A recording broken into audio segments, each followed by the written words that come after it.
Y entonces se leía de la sección de los profetas que se correspondía con ese Shabbat. La lectura podía hacerla el propio oficial o un miembro varón de la comunidad que fuese llamado a la lectura. Luego de la lectura de la Torá y de los profetas podían suceder dos cosas. Primero, que el que había leído del rollo presentara una explicación del significado de lo que había sido leído, de tal manera que trajera luz sobre el texto y consolación al pueblo. O también se podía llamar a algún invitado ilustre presente para que subiera, se sentara en la silla de Moshe, como se conocía el asiento desde el cual se enseñaba Torá al pueblo, para que disertara sobre lo que había sido leído de la Torá o de los profetas. Ese tercer Shabbat del mes de Heshvan, de las postrimerías del tercer milenio y comienzo del cuarto desde la creación de Adán, aproximadamente el año 3784 del año universal, o el año 27 de la era común, en la pequeña e insignificante sinagoga judía de Nazaret, un varón judío de 30 años de edad aproximadamente había llegado de visita al poblado donde se había criado desde niño. Su familia, que pertenecía a esta sinagoga, era bien conocida por todos. Joseph, su padre, que había muerto algunos años atrás, había sido miembro ilustre de esa comunidad. Miriam, su madre y respetada por todos, también había sido miembro de esa comunidad, juntamente con sus hermanos Jacob, Yehuda, Simón y sus hermanas Ridka, Rachel y Lea.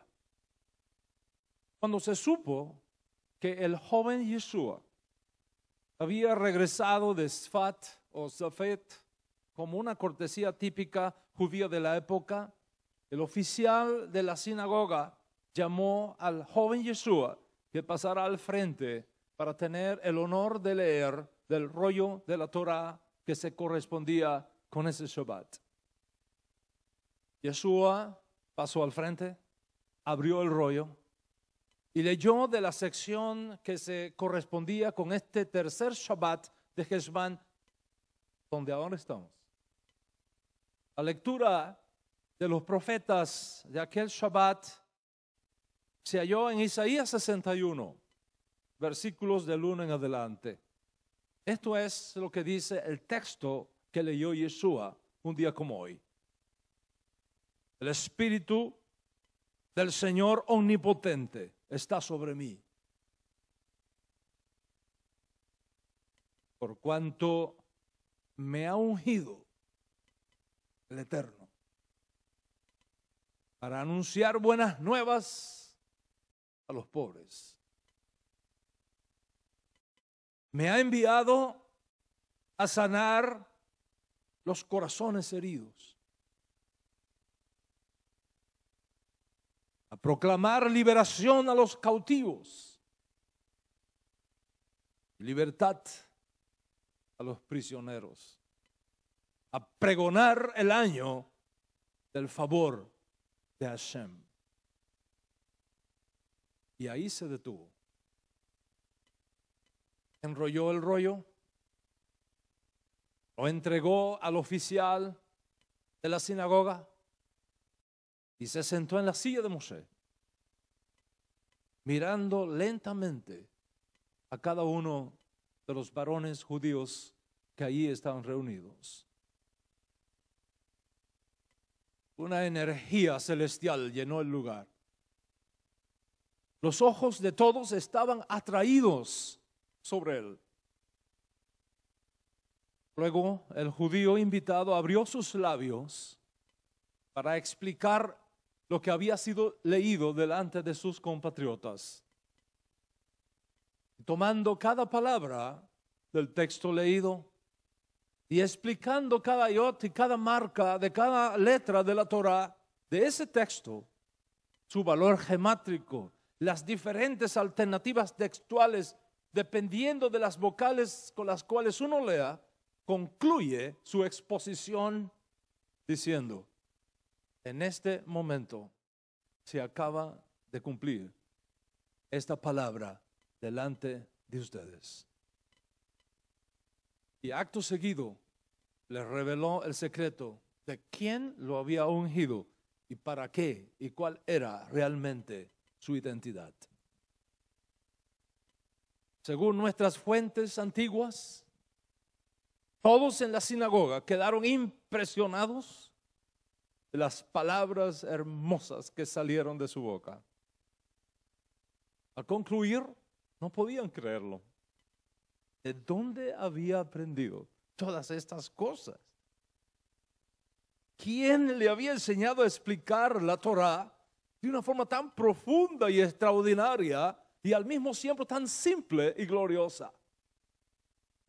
¿Cómo podría ser que un muchacho criado aquí entre nosotros, levantado aquí entre nosotros, tuviera ahora todo este conocimiento que solamente venía de los grandes rabinos de Jerusalén? ¿Qué es lo que está pasando aquí? El resto es una historia bien conocida. Rabbanan Rabotai, esta es la tremenda energía que tiene este Shabbat.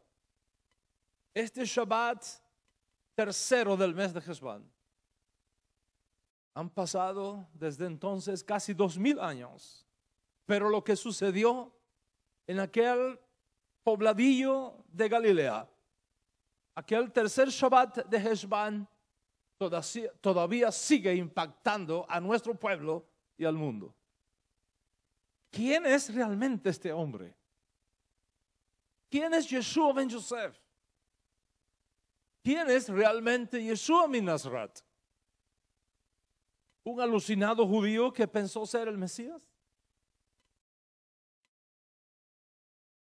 ¿Un maniático bipolar que se enloqueció de remate de tanto estudiar misticismo Sfat y que había que arrebatarlo por la fuerza y traerlo a su casa para que no se formara una revuelta en Israel? ¿Un charlatán que estaba tomándole el pelo a sus contemporáneos? ¿Un profeta? ¿Un potencial Mesías? ¿Un fallido Mesías? ¿Un falso Mesías? ¿Quién es este hombre? Uno que ha causado el reconocimiento del Dios de Israel más que cualquier otro judío en toda la historia del mundo. O uno que le ha causado el odio del judío y el antisemitismo más grande que alguna vez hayamos conocido. ¿Quién es Yeshua? ¿Uno que aleja a la gente del Shabbat o uno que atrae a la gente al Shabbat? Como ha sido anunciado en el contexto de esta parashá Vayera, el tema de hoy gira alrededor de la pregunta de esta nueva serie, sobre la cual ya hemos entregado 2 conferencias previas y esta es la tercera. La pregunta que está sirviendo de fundamento a esta serie es: ¿qué tan seguro estás que Yeshua es el Mesías? ¿Qué tan seguro estás que Yeshua es el Mesías? Lo que hay detrás de esta pregunta es una serie de objeciones en contra de los reclamos mesiánicos de Yeshua.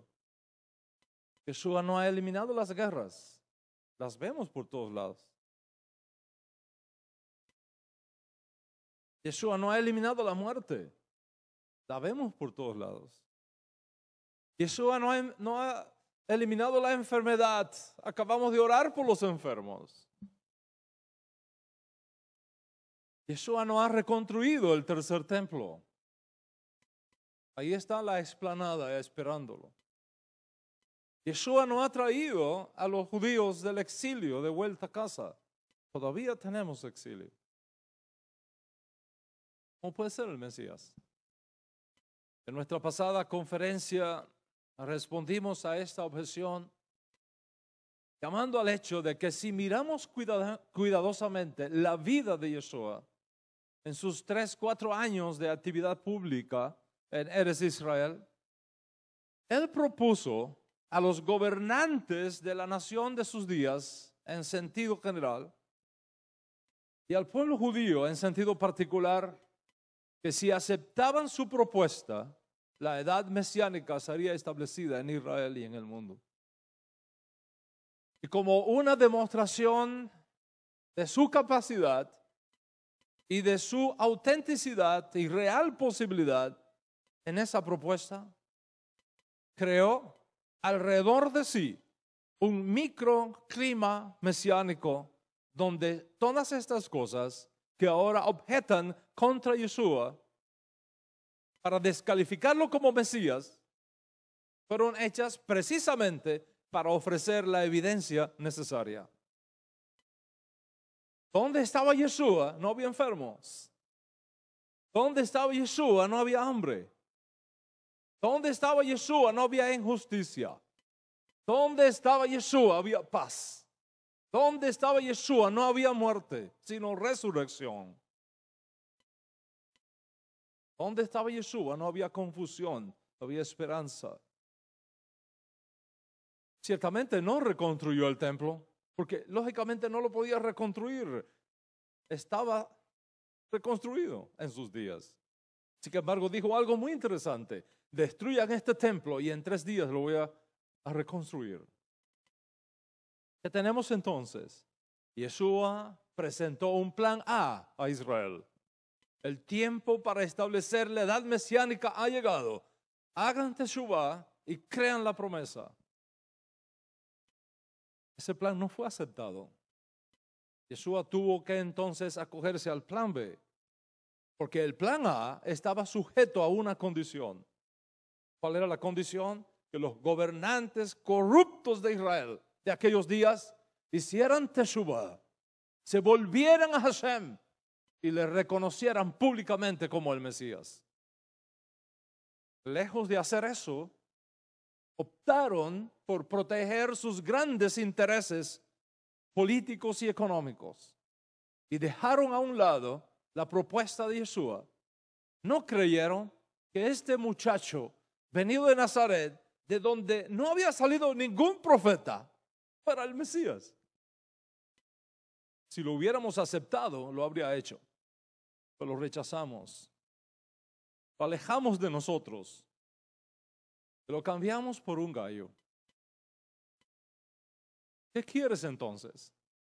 ¿Que te levante la montaña de Sinaí otra vez sobre la cabeza? ¿Te la ponga encima y te diga, si no me reconoces como Mashiach, te entierro bajo esta montaña? ¿Qué hizo? Se retiró. Se ocultó de nosotros porque no éramos dignos todavía de recibir la redención prometida. Y dejó la puerta abierta a una generación nueva de judíos que realmente haga teshuvá y que sea digna de verle otra vez el rostro. No me veréis más hasta que digáis, bendito el que viene en el nombre del Señor. No hemos terminado de afirmar estas cosas totalmente razonables y totalmente creíbles cuando ahí mismo nos lanzan otra objeción. ¿Dónde está en el Tanaj?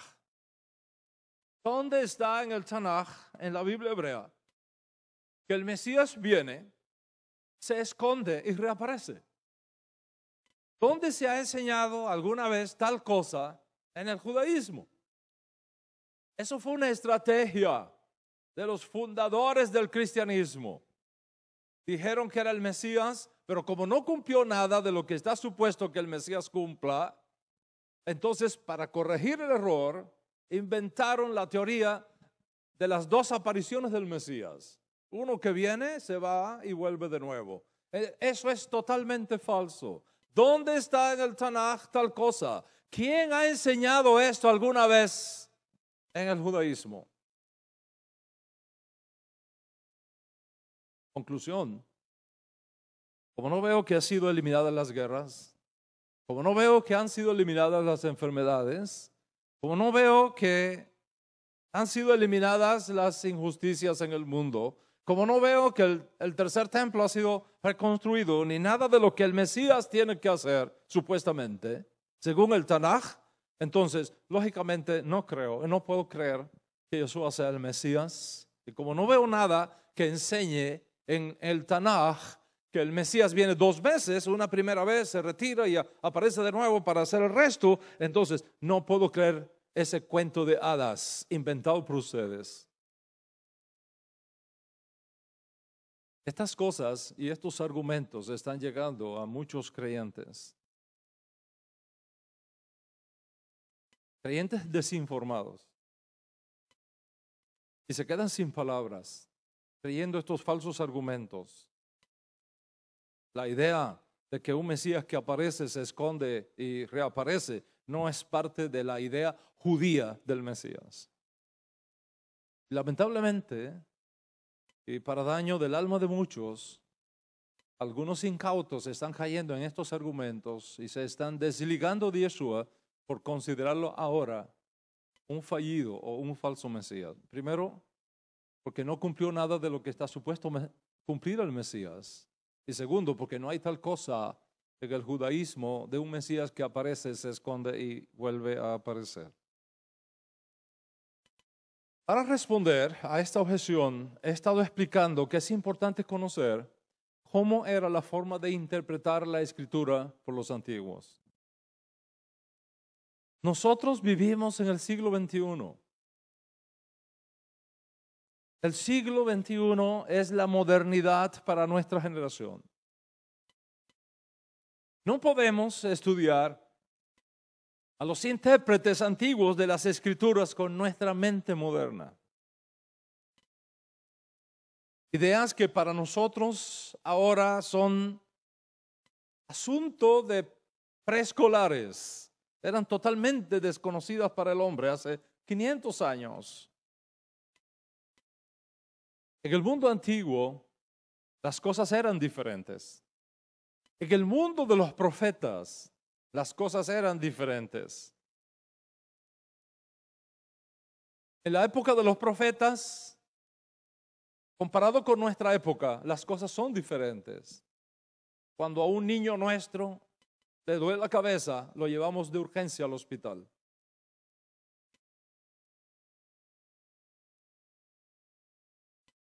En la época antigua, en la época de los profetas, cuando a un niño le dolía la cabeza, lo llevaban al profeta para que lo sanara.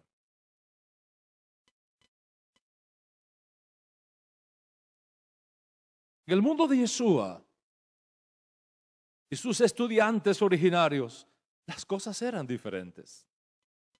Su mentalidad era diferente. Su manera de concebir e interpretar la Biblia era completamente diferente. Esta es la tercera conferencia sobre este tema. Yo les ruego a cada uno de ustedes que si no ha visto las 2 anteriores, haga un esfuerzo por hacerlo. Todavía están en el aire. En www.toradiario.org, en la sección AMI TV. Es importante que estudies esas 2 conferencias previas, porque ella es la que nos da el contexto para esta tercera conferencia.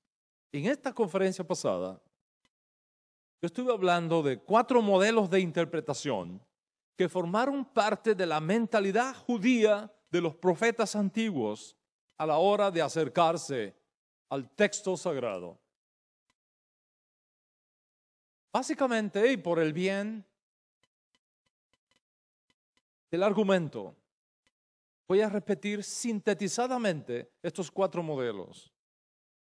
En la mente de los antiguos intérpretes bíblicos, en la mente de los profetas, en la mente de los rabinos antiguos, existían 4 formas de acercarse a las Escrituras. Primero, ellos estaban convencidos que en la Biblia había 2 contextos. Es decir, un libro escrito La Biblia para ellos es un libro escrito en códigos. Por lo tanto, muchas veces donde en la escritura dice A, significa B. Segundo, ellos estaban convencidos que la Biblia es un libro no solamente de historia, para contar cosas que pasaron. En la mente de ellos, la Torá era un libro para sus días, para dar respuesta a circunstancias y necesidades de sus días. Era un libro de instrucciones que no caducaba, que era nuevo en cada generación. Tercero, la Biblia para ellos no tenía contradicciones. La Biblia para los profetas y rabinos antiguos no tenía errores. Era perfectamente armoniosa, aunque fuese una antología. Cada cosa que la Torá dice, incluso en sus comentarios e interpretaciones y prácticas que en ella aparece, fueron ordenadas por Dios mismo. Y en cuarto lugar, la Biblia para los antiguos era, sobre todas las cosas, un libro divinamente inspirado, en la cual y a través de la cual Dios nos habla por sus profetas. Y Dios mismo puso en la boca de los profetas lo que ellos tenían que decir. ¿Cómo se formaron estas 4 concepciones centrales de la mentalidad de los profetas antiguos, como aquellos grandes rabinos, Hillel, Shammai, Yeshua, Shaul, Akiva, Yehuda Hanasí, los sabios talmúdicos? No lo sabemos, pero esa era su plataforma mental. Por lo tanto, Rabotai, cuando vamos a leer la Biblia hebrea y los escritos judíos antiguos, tenemos que comprender cómo era que ellos evaluaban la Biblia.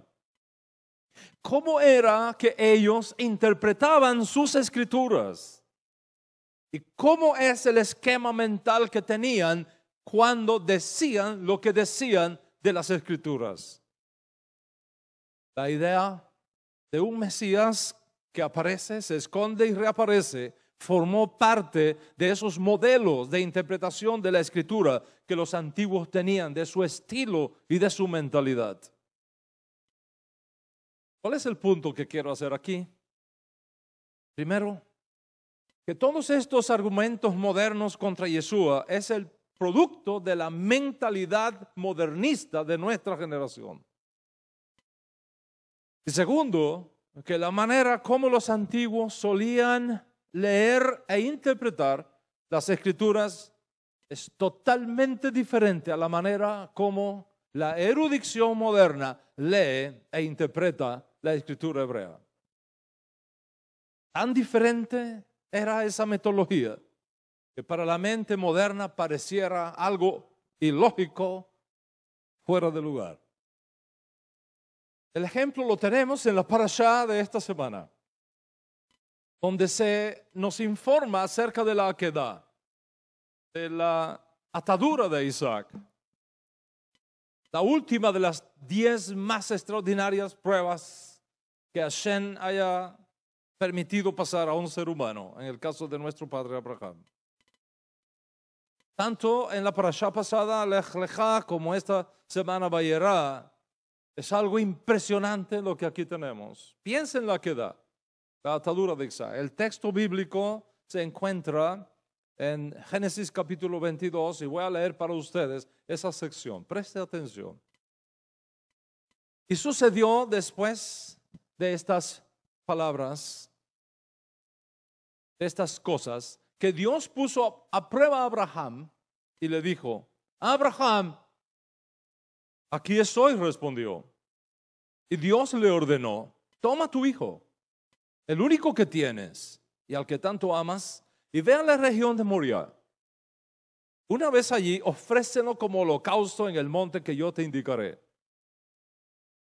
Abraham se levantó de madrugada y ensilló su asno. También cortó leña para el holocausto y junto con 2 de sus criados y su hijo Isaac, se encaminó hacia el lugar que Dios le había indicado. Al tercer día de estar caminando, Abraham alzó los ojos y vio el lugar de lejos. Entonces le dijo a sus criados: quédense ustedes aquí con el asno, que el muchacho y yo seguiremos adelante para adorar a Dios y luego regresaremos junto a ustedes. Abraham tomó la leña del holocausto y la puso sobre Isaac, su hijo. Él, por su parte, cargó con el fuego y con el cuchillo, y los dos siguieron caminando juntos. Isaac le dijo a Abraham: Padre, dime, hijo mío, aquí tenemos la leña y el fuego, continuó Isaac, pero ¿dónde está el cordero para el holocausto? ¿Dónde está el cordero para el holocausto?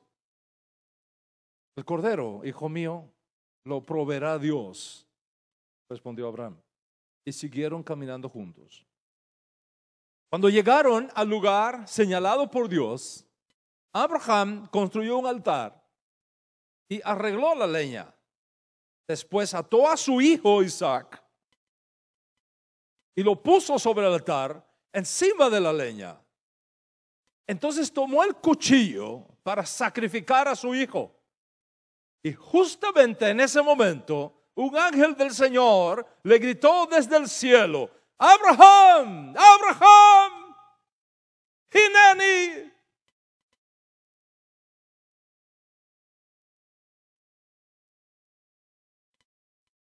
No pongas tu mano sobre el muchacho. No le hagas ningún daño, le dijo el ángel, porque ahora sé que temes a Dios, porque ni siquiera te has negado a darme a tu hijo único. Abraham alzó la vista y en un matorral, dice el texto, vio un carnero enredado por los cuernos. Fue entonces, tomó el carnero y lo ofreció como holocausto en lugar de su hijo. Y a este sitio le puso por nombre Abraham: el Señor provee. Por eso, hasta el día de hoy, se dice: en un monte provee Adonai. Eso es básicamente lo que nos dice el texto. Para los intérpretes antiguos, esta es una narrativa bíblica maravillosa, extraordinaria y fundacional para la fe y para la teología judía. Esta parashá, Rabotai, contiene una serie de marcas y contiene una serie de hechos que forman parte de la síntesis fundacional de la fe judía y de la teología judía.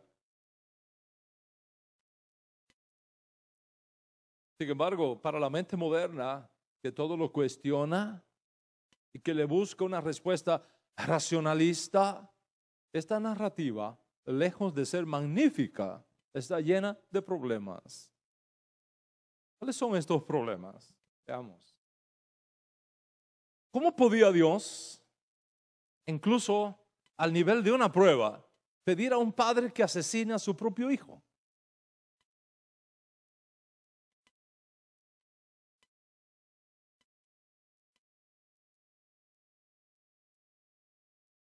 ¿Por qué Dios Altísimo, que por definición es omnisapiente, necesitaba poner a Abraham a esta prueba si él sabía el resultado del principio? Si sabía a priori que Abraham lo amaba y que era temeroso de Dios omnipotente. ¿Cómo explicamos que un Dios omnisciente diga en los labios del ángel: ahora sé que eres temeroso de Dios, sugiriendo que antes no lo sabía? Cuando por definición Dios lo sabe todo desde el principio. ¿Qué tipo de Dios está presente aquí? ¿Cómo podría el monoteísmo hebreo crear tal narrativa? ¿De dónde viene entonces esta historia? ¿Quién la introdujo en el libro de Génesis? Además, ¿cómo es posible que un hombre justo y bueno, como supuestamente era Abraham, engañara a su hijo de la manera como lo hizo? Porque la narrativa nos dice que Abraham ocultó a su hijo lo que Dios Altísimo le había pedido. En otras palabras, Isaac es mantenido en total oscuridad acerca del crucial evento que está ocurriendo hasta el último momento, cuando finalmente descubre que es él mismo la víctima inocente que sería ofrecida sobre el altar. De hecho, cuando el joven Isaac le pregunta ingenuamente: Padre mío, veo la leña, veo el fuego, pero no veo el animal que va a ser ofrecido, Abraham le da una respuesta evasiva: Dios Altísimo proveerá el holocausto, hijo mío. Y lo deja en oscuridad, a sabiendas. ¿Cómo explicamos esto a un joven del siglo XXI, permeado del modernismo de nuestra generación? Sin embargo, Rabotai, los intérpretes antiguos tenían una metodología completamente diferente a la hora de relacionarse con la data bíblica, con la información que tenemos en la Torá. Ellos miraban el texto con sus propios ojos, en su propia cultura, en su propio tiempo, y lograban decirnos lo que realmente estaba escondido en el texto a simple vista, porque en su mente operaban estas 4 características de la mentalidad de los profetas y de los rabinos antiguos. Los rabinos antiguos eran extremadamente meticulosos en el examen de cada letra hebrea. De cada letra hebrea. Se la sabían de memoria. Conocían su tamaño. Conocían su posición, su forma, su contextura, su valor gemátrico, etc. Y basado en eso, tenían libertad para crear alternativas de interpretación a la narrativa literal que tenían delante. Esa era la mentalidad de los profetas. Esa era la mentalidad de Yeshua. Era la mentalidad del rabino Saúl. Era la mentalidad del rabí Akiva. Era la mentalidad de Yehuda Hanasí. Era la mentalidad de Abba y del rabí Eliezer y de todos estos gigantes de la Torá en la historia de nuestro pueblo. De manera que cuando la mentalidad moderna, hija de todo este proceso de desarrollo científico, se encuentra con el argumento que sugiere el Código Real de un Mesías que aparece, se esconde y reaparece, inmediatamente se revela contra eso y dice: muéstrame dónde está escrito. Muéstrame dónde eso está escrito. Y para ellos, muéstrame dónde está escrito significa, en la mentalidad moderna, dame la evidencia científica. Es decir, capítulo, verso, palabra, pensamiento específico que diga literalmente eso y que yo lo pueda comprobar matemáticamente. Y por eso nos acusan de inventar textos, crear textos, manipular textos, citar mal los textos, etcétera, etcétera. ¿Qué vamos a hacer con todo esto? ¿Cómo puede Dios, incluso al nivel de una prueba, pedirle a un padre que sacrifique a su hijo? ¿Cómo explicamos que Abraham, siendo un sadik, no le dice a su mujer lo que está pasando? ¿Qué tipo de Dios es este que necesita poner a un hombre a prueba para ver si es temeroso de él? ¿Cómo es posible que un sadik, un hasid, más todavía que un sadik, un hasid como Abraham, ocultara a su hijo que él era la víctima? ¿Cómo explicamos todo esto en el mundo moderno? La respuesta está en la mentalidad y en la metodología que tenían los profetas y los rabinos antiguos de Israel. Piensa, por ejemplo, en esta información que nos da el Código Real. Dice, y se establecieron en Nazaret. Y sucedió, para que podamos entender la escritura que dice, será llamado Netzarim. ¿Qué escritura? ¿Qué escritura? No existe lugar en toda la escritura hebrea que diga eso. No existe ningún lugar en todos los profetas que diga eso. Bueno, esa es la data que tenemos delante. ¿Cómo interpretamos esa data? ¿Cómo interpretamos esa información? Es otra cosa. Los enemigos de Yeshua lo interpretan diciendo, eso es un texto inventado. Otro más, otro fraude más. Los amigos de Yeshua lo interpretamos diciendo, esa es la conclusión lógica a que ellos llegaron cuando descubrieron la relación íntima que existía entre la raíz del nombre de ese pueblito y la raíz de una profecía con respecto del Mesías. Como ves, no es ningún fraude.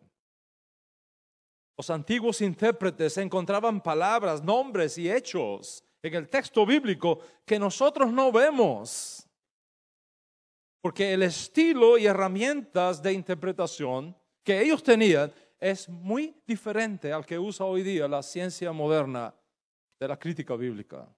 Toma, por ejemplo, la palabra de Jacob en su lecho de muerte. No se apartará el cetro de Judá, ni la vara de mando de entre sus pies, hasta que venga Silo, y a él seguirá la reunión de los pueblos. Hasta que venga Silo. El texto hebreo es muy interesante aquí. Ad ki yavo Silo. Ad ki yavo Silo. Hasta que venga Silo. ¿Quién es Silo? ¿Quién es Silo? Los antiguos tenían el concepto de que las letras de la Torá no son simplemente arregladas en el texto bíblico de forma convencional, sino que cada una de sus letras, cada uno de sus rasgos y cada una de sus posiciones en el texto refleja la esencia de la creación y refleja la esencia del alma humana. Incluso los cosin, unas pequeñas extensiones de algunas letras, los tagin, las coronitas que están en algunas letras de la Torá, los siyunim, que son componentes de cada letra, todo eso para ellos indicaba diferentes conceptos. Visto así, cada letra y cada marca de la Torá para ellos contenía una fuerza, una luz y una energía particular. Para los antiguos, el texto de la Torá es sagrado, sagrado. Y el solo hecho de pronunciar audiblemente una letra de la Torá de forma apropiada podía atraer sobre esa persona la fuerza y la luz espiritual que estaba asociada con esa letra en particular. Los sabios antiguos usaban leyes desconocidas por la mente moderna para interpretar la Torá. Volver a esas leyes y conocerlas es clave para entender por qué interpretaron las cosas como nos han llegado.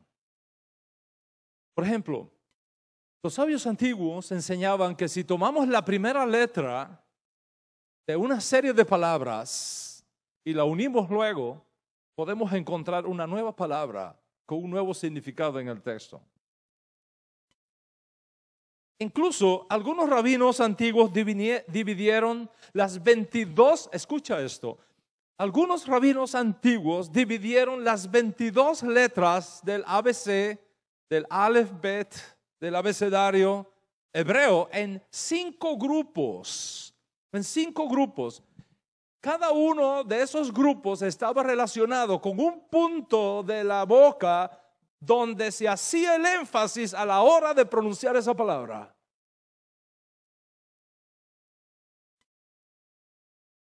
Además, fueron capaces de crear una ley de interpretación conocida como Abash, no Abbas, Abash. Es decir, transformación, donde la primera letra de la Aleph Bet se intercambiaba por la última. La segunda por la penúltima. Por ejemplo, la Aleph se puede intercambiar con la Taf y la Bet se puede intercambiar con la Resh. Y así sucesivamente. Y al hacerlo encontraban mensajes escondidos en la Torá. Ellos ponían también mucha atención a una regla que llamamos hoy día adición del Kolel. Es decir, es una licencia dada a los profetas y dada a los sabios para incrementar el valor total de una palabra por un valor matemático unitario y aplicar esta regla que les permitía incluso resolver aparentes contradicciones de la Torá. Les daré un ejemplo. Génesis 48, verso 5. Miren lo que dice. Ahora pues, tus 2 hijos, Efraín y Manasés, que te nacieron en la tierra de Egipto, antes que yo viniese a ti en Egipto, son míos, como Rubén y Simón. ¿Está escuchando? Como Rubén y Simón. La frase Efraín y Manasés, como Rubén y Simón, es enigmática. ¿Cómo probarlo? ¿Cómo probar que son iguales Efraín y Manasés y Rubén y Simón? ¿Qué Rubén de Simón? Como Rubén y Simón. Usando esta regla, los sabios antiguos notaron que el valor gemátrico de Efraín y Manasés es 726. Mientras que el valor gemátrico de Rubén y Simón es 725. Pero si a eso le añades la regla del Kolel, es decir, la unidad matemática 1, entonces tenemos 726. Y por eso es que se cumple Ki Rubén be Shimón. Es decir, Efraín y Manasés son iguales a Rubén y Simón. La pregunta es, para los sabios antiguos, ¿quién es el Kolel? ¿Quién es el que añade para completar? Se los dejaré ahí para que les provoque la investigación y tengamos algo adelantado para próximas conferencias. Piensa en estas cosas que tenían los antiguos. Ellos no tenían calculadora como tienen tus hijos, no tenían iPad, no tenían Windows 10, da por 10, ¿no? ¿Ok?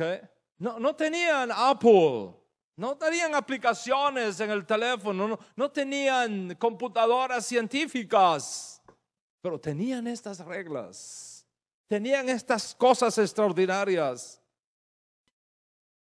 Tomaban, por ejemplo, la primera letra de una serie de palabras y descubrían una nueva palabra. ¿Quién es Silo? ¿Quién es Silo? Los sabios antiguos llegaron a la conclusión de que Silo es un código para el Mesías.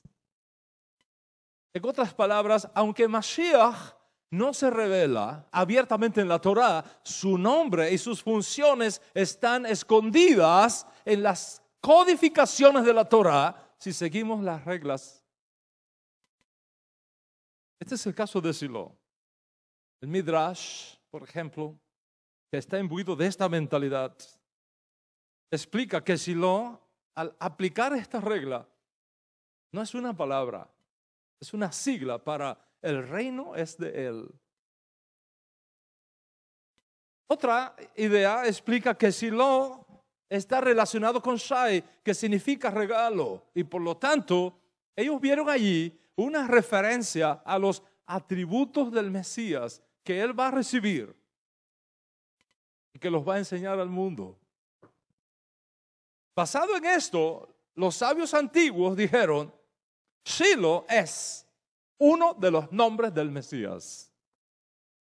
No solamente esto, que algunos notaron que la palabra Shiloh es el nombre de Mashiach, sino que también tiene una raíz relacionada con la idea de Shalvá, que significa tranquilidad. ¿Y sabe qué sacaron de ahí? Que no solamente Shiloh es el Mesías, sino que ahí hay una profecía acerca de la tranquilidad y la paz que gozaremos en la edad mesiánica. El Targum Onkelos, basado en esta mentalidad, declara lo siguiente: la transmisión del dominio no cesará de la casa de Yehudá, ni los escribas de entre sus hijos por siempre, hasta que venga el Mashiach. Y reemplaza Shiloh por Mashiach, ya directamente.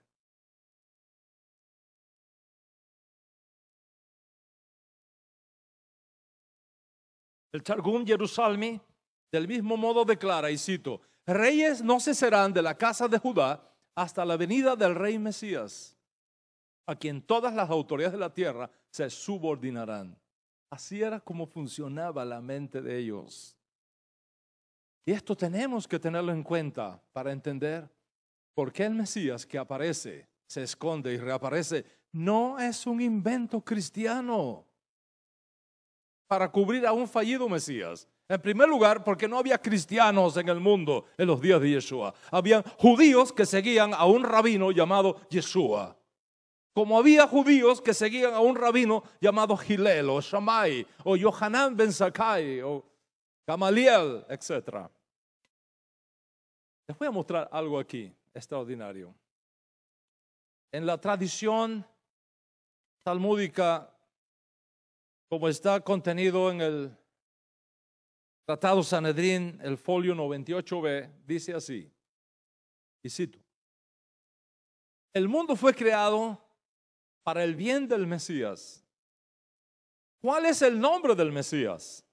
La escuela del Rabí Shila dijo, su nombre es Silo, porque está escrito hasta que venga Silo. Tenga en cuenta que, según esta profecía, el Mesías debe hacer su aparición en Israel para el tiempo cuando el cetro le sea quitado a Judá. El Mesías, según esta profecía, aparecerá en Israel cuando el cetro le sea quitado a Judá. Dice, no será quitado el cetro a Judá hasta que venga Silo. Es decir, para el tiempo de aparecer Silo, que es el Mesías, según la manera como ellos tenían de interpretar esta escritura, entonces el cetro de Judá sería quitado. ¿Qué cosa es quitar el cetro? El Talmud de Jerusalmi, en el folio 24 del Tratado Sanedrín, dice lo siguiente, y cito, escuche, un poco más de 40 años antes de la destrucción del templo, el poder de pronunciar sentencias capitales le fue quitado a los judíos. ¿Está escuchando? Un poco más de 40 años antes de la destrucción del templo. ¿En qué año fue destruido el templo? El año 70. ¿Le quitas 40 años? ¿En qué año está? 30. ¿A qué edad comenzó Yeshua su Avodah Hashem? A los 30. Un poco más de 40 años antes de la destrucción del templo, el poder de pronunciar sentencias capitales le fue quitado a los judíos. Luego, el tratado talmúdico de este mismo tratado dice, en el capítulo 24, en el folio 37, dice, cuando los miembros del Sanedrín se encontraron privados de su derecho sobre la vida y la muerte, una consternación general tomó posesión de ellos y cubrieron sus cabezas con ceniza y sus cuerpos con arpillera y exclamaron, ¿quién estará para nosotros? Porque el cetro se ha quitado de Judá y Mashiach no ha venido. Eso fue proclamado en el tiempo de la venida de Yeshua.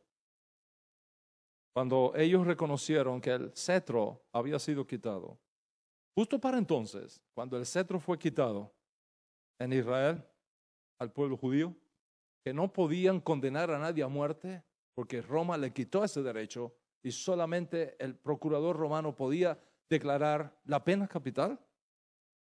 Justo para ese momento, un profeta judío alzó su voz en las tierras de Israel diciendo: el tiempo se ha cumplido. La edad mesiánica está aquí ya. Hagan teshuvah.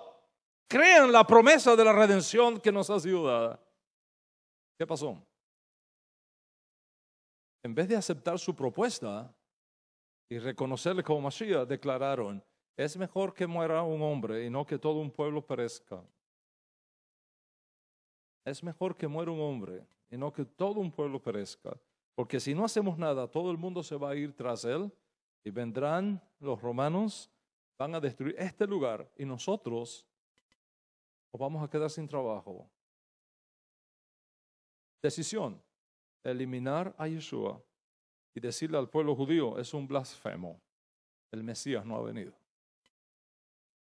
Al hacer esto, negaron la inhabilidad de la profecía, negaron los escritos de los sabios y perdimos a Mashiach. Y se retiró de nosotros. Y ahora tenemos que esperar hasta que el cielo nos lo envíe, no cuando nosotros queramos, sino cuando sea decisión del tribunal celestial.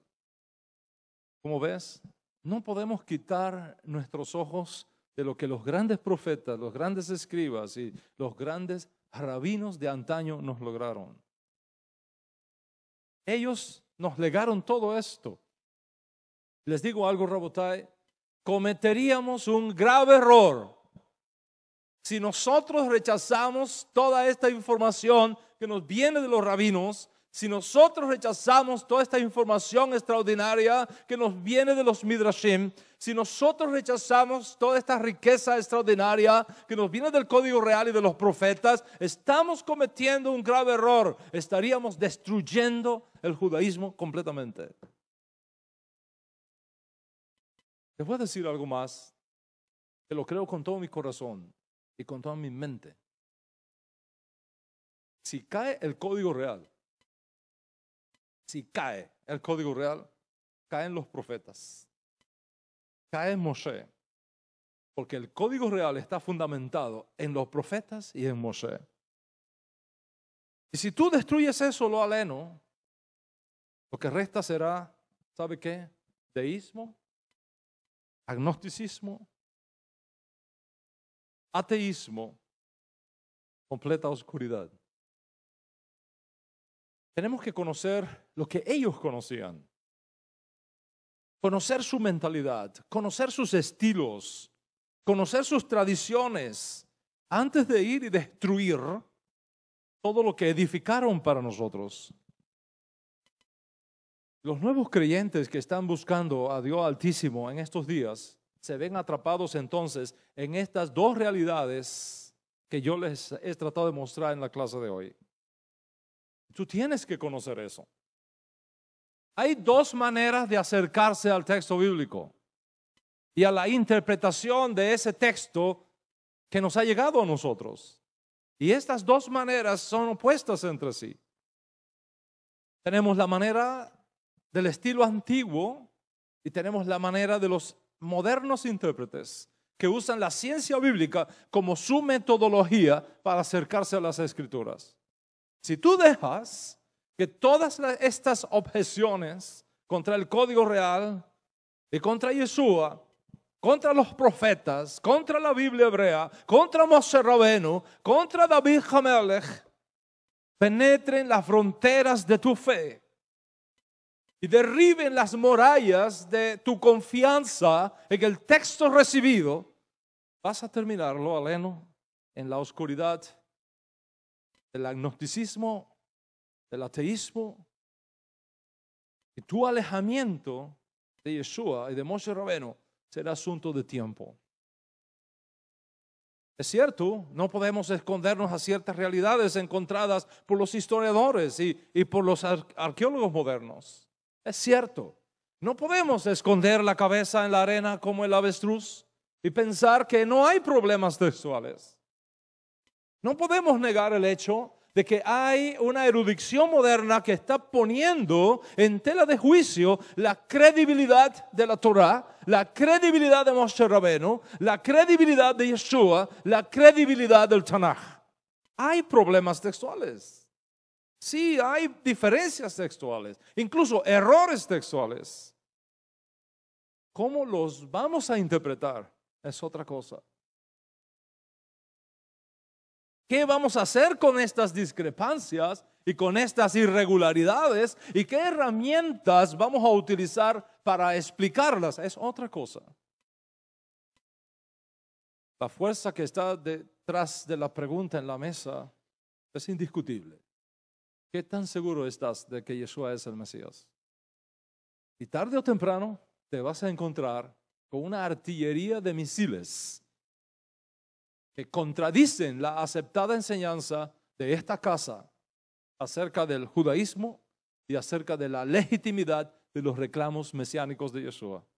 Y esto puede ser un hecho que confunda a muchos, que haga tambalear la fe de muchos y que haga desanimar a muchos. ¿Qué pasa? ¿Por qué se están desligando de Yeshua?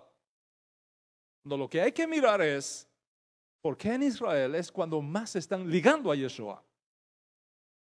Porque esta época es la época donde más judíos en Israel reconocen que Yeshua es el Mesías.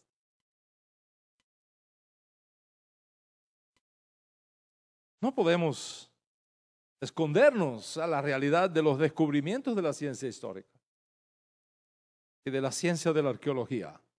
Pero ¿cómo vamos a interpretar los descubrimientos de la ciencia histórica? ¿Y cómo vamos a interpretar los descubrimientos de la arqueología? Es otra cosa.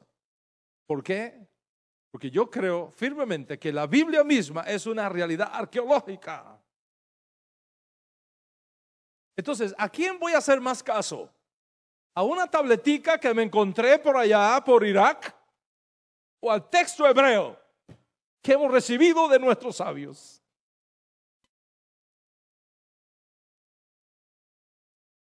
¿Quién está diciendo la verdad? ¿Hammurabi o Moshe Rabenu? No podemos negar a Hammurabi, a Nimrod. ¿Cómo lo vamos a interpretar? Es otra cosa.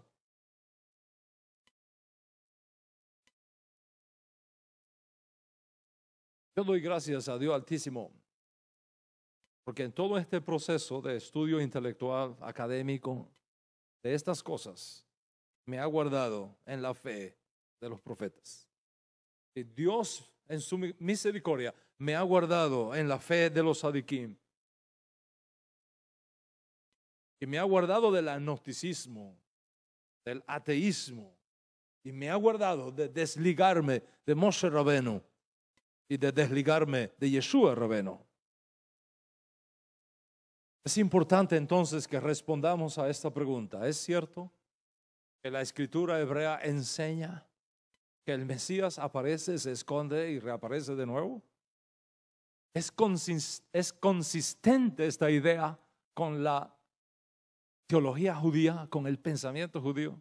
¿Dónde está en la escritura tal cosa? ¿Qué maestro judío ha enseñado alguna vez esto? Por supuesto, fuera del Código Real. Para responder a esta pregunta es necesario entender cómo era la mentalidad de los intérpretes antiguos que aún siguen con nosotros en el camino de la redención. Y que no tenemos por qué desecharlos por el simple hecho de que nosotros en el siglo XXI y ellos en la Edad Media o en el primer siglo o más atrás aún están distantes de nosotros. Ellos no están distantes de nosotros. Los profetas no están distantes de nosotros. Los rabinos no están distantes de nosotros. Hillel no está distante de nosotros. Shammai no está distante de nosotros. Yeshua no está distante de nosotros. Rabbi Akiva no está distante de nosotros. Yehuda Hanasí no está distante de nosotros. Ellos caminan con nosotros.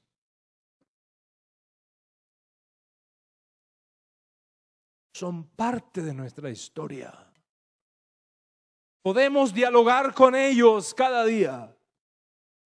La Parashá Vayera, que estamos estudiando hoy en este tercer Shabbat de Heshvan, con toda la fuerza y energía que tiene este Shabbat, es exactamente lo que necesitamos para entender por qué decimos que la idea de un Mesías que aparece, se esconde y reaparece no es una locura ni una invención de teologías, sino algo que está escondido en el texto, pero que necesitamos la sabiduría de los rabinos antiguos para descubrirlo. ¿Cómo resolvieron los rabinos antiguos esta problemática de la Akedah? Es lo que nos va a permitir entender por qué decimos el Mashiach aparece, se esconde y reaparece. Vamos a mirar entonces cómo ellos, los rabinos antiguos, resolvieron el problema de la Akedah. Pero mi tiempo ya ha concluido. Tendrás que esperar a la próxima conferencia, este martes a las 8 de la noche, desde New York, con la bendición del Eterno. Hashem, que es bueno, bendiga a cada uno de ustedes. Los guarde de esta hora de oscuridad y de confusión que ha llegado al mundo. Hashem, que es bueno, te preserve a ti y a tu casa de estas tres graves cosas. Te preserve del agnosticismo, te preserve del ateísmo y te preserve de desligarte de Moshe Rabenu, de los profetas, de nuestra sagrada e inspirada Torah y sobre todo de nuestro Ribi Yeshua HaMashiach. Shabbat Shalom, amén de amén.